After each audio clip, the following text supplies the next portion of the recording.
जय हिंद दोस्तों। प्रमुख राजवंश और उनके संस्थापक। जी हाँ दोस्तों, प्रमुख राजवंश और उनके संस्थापक के संबंधित हम इस वीडियो में पढ़ने वाले हैं। दोस्तों एसएससी एमटीएस की हर शिफ्ट में एक सवाल इस टॉपिक से आपसे मालूम किया जा रहा है। तो दोस्तों अगर आप एसएससी एमटीएस की अगली शिफ्टों में अगर आपका एग्ज़ाम है तो इस वीडियो को आपको एंड तक ज़रूर देखना है। और आप किसी भी एसएससी एग्ज़ाम की तैयारी कर रहे हैं तो प्रमुख राजवंश और उनसे जो संस्थापक हैं उनसे संबंधित आपकी परीक्षाओं में प्रश्न बन जाता है। तो इस वीडियो को आपको एंड तक जरूर देखना है। चलिए शुरू करते हैं।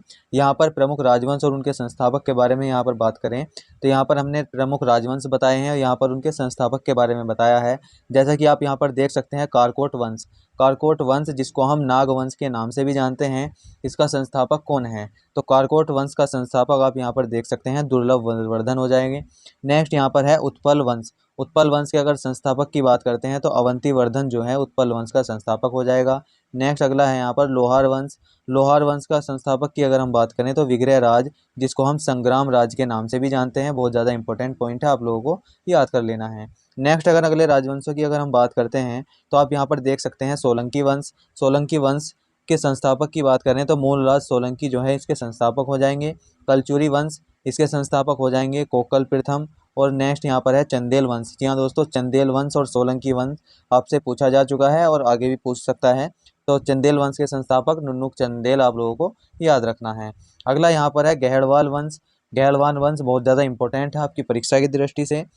चंद्रदेव, जिसको हम यशो विग्रह के नाम से भी जानते हैं, वो गहड़वाल वंश के संस्थापक हो जाएंगे। नेक्स्ट यहाँ पर है चौहान वंश। चौहान वंश की अगर हम बात करें तो वासुदेव जो है चौहान वंश से संबंधित है। नेक्स्ट यहाँ पर है तोमर वंश और तोमर वंश के संस्थापक अनंगपाल तोमर हो जाएंगे, ये आपको याद कर लेना है। नेक्स्ट यहाँ पर है गुर्जर प्रतिहार वंश। गुर्जर प्रतिहार वंश की बात करते हैं तो बार बार आपकी परीक्षा में पूछा जाता है गुर्जर प्रतिहार वंश। इसके अगर संस्थापक की यहाँ पर बात करें तो नागभट्ट इसके संस्थापक हो जाएंगे। अगला है यहाँ पर वृद्धरथ वंश। वृद्धरथ वंश के बारे में आप सभी लोग जानते होंगे। मगध के उत्कर्ष में जो सबसे पहला वंश था वह वृद्धरथ वंश था, जो कि चेदी राज वसु का पुत्र वृद्धरथ था, इसने इसकी स्थापना की थी। नेक्स्ट यहाँ पर बात करते हैं हर्यक वंश। हर्यक वंश जो है बिंबिसार इसके संस्थापक थे, ये आपको याद रख लेना है। नेक्स्ट है शिशुनाग वंश। शिशुनाग वंश की स्थापना या शिशुनाग वंश के जो संस्थापक हैं वह शिशुनाग हो जाएंगे। अगला है नंद वंश और नंद वंश के संस्थापक महापद्म नंद, जिसको हम उग्रसेन के नाम से भी जानते हैं। और अगला यहाँ पर है मौर्य वंश, बहुत ज़्यादा इंपॉर्टेंट है आपकी परीक्षा की दृष्टि से, जिसके संस्थापक हो जाएंगे चंद्रगुप्त मौर्य और चाणक्य भी इसी के समकालीन थे, आपको याद कर लेना है। नेक्स्ट यहाँ पर है शुंग वंश। शुंग वंश के संस्थापक जो हैं पुष्यमित्र शुंग हो जाएंगे। कर्ण वंश के संस्थापक हो जाएंगे वासुदेव कर्ण। और सातवाहन की अगर हम बात करते हैं तो सातवाहन के संस्थापक सिमुख हो जाएंगे। बहुत ज़्यादा इंपॉर्टेंट है, आप लोगों को याद कर लेना है। शुंग, कर्ण और सातवाहन से बार बार आपकी परीक्षा में प्रश्न पूछा जाता है। नेक्स्ट यहाँ पर है चेदी वंश। चेदी वंश की बात करते हैं तो महामेघवाहन जो है चेदी वंश से संबंधित है और अभीग वंश जो है ईश्वर सेन से संबंधित है। इक्ष्वाकु वंश की बात करें तो श्री शांतिमूल इसके संस्थापक हो जाएंगे। अगला प्रश्न यहाँ पर है कुषाण वंश, बहुत ज़्यादा इंपॉर्टेंट है। कुषाण वंश की अगर हम बात करें तो कुजुल कटफिसस जो कि प्रथम है, यह इसके संस्थापक हो जाएंगे। संगम कालीन जो चैर वंश था उसके संस्थापक हो जाएंगे उदयन जेरल। और गुप्त वंश के संस्थापक आप सभी लोग जानते होंगे, श्रीगुप्त इसके राइट आंसर हो जाएगा। नेक्स्ट यहाँ पर है हुड़ वंश। हुड़ वंश की बात करें तो तोरमाण के जो पिता हैं वो तिगिन जो है वह हुड़ों के संस्थापक हो जाएंगे। और वाकाटक वंश आप सभी लोग जानते होंगे, विंध्य शक्ति जो है इसके संस्थापक हो जाएंगे। वर्धन वंश के अगर हम संस्थापक की बात करते हैं तो पुष्यभूति इसके संस्थापक है। नेक्स्ट यहाँ पर है उत्तर गुप्त वंश।